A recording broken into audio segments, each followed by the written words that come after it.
Merci, merci Monsieur le Président. Ma question s'adresse à Monsieur le Premier ministre.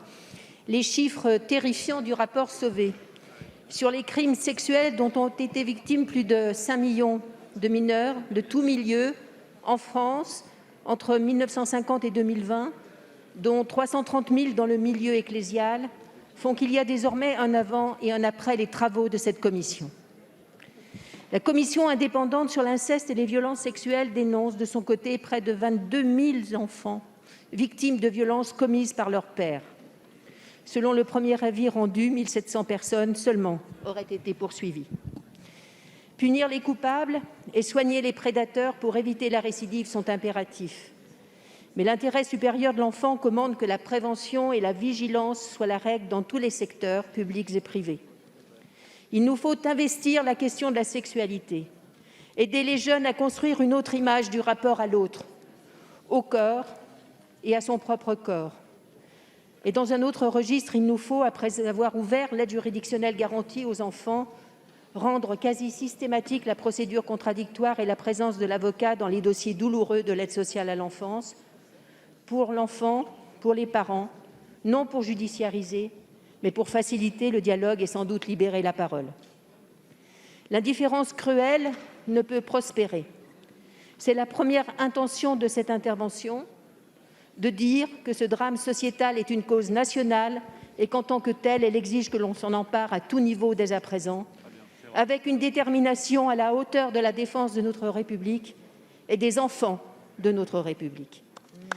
Monsieur le ministre, quelles sont les premières actions que vous entendrez mener au regard de ce désastre humain, sanitaire et social ? Bravo.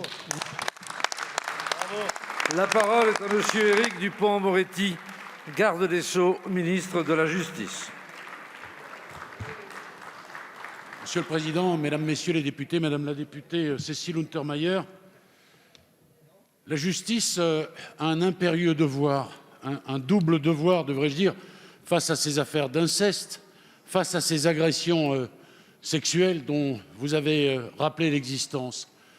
Le premier de ces devoirs, c'est de condamner les auteurs et de préparer leur réinsertion.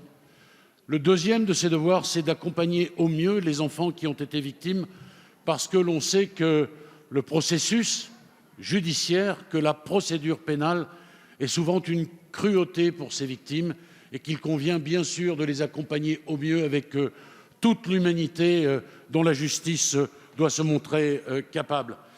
D'abord, rappelons que l'avocat est garanti par le Code de procédure pénale pour ces victimes.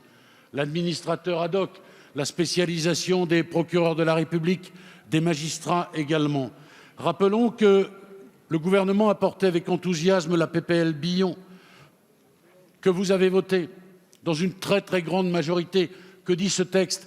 Qu'un enfant n'aura plus désormais à expliquer que non, il n'était pas consentant. C'est une avancée considérable dans notre droit.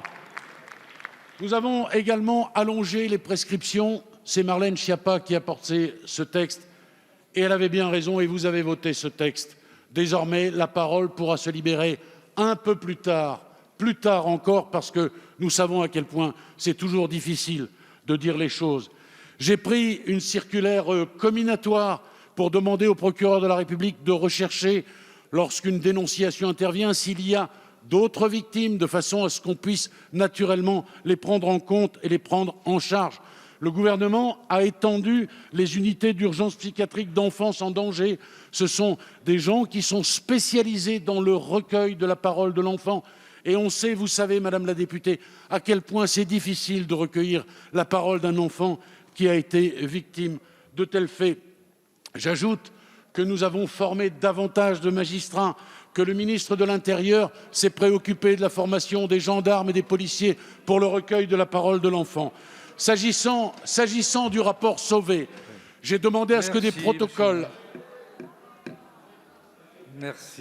soient... Je vous répondrai ultérieurement, Madame la députée. Pardon, nous avons fait tellement de choses qu'en 2 minutes, c'était trop court. Merci.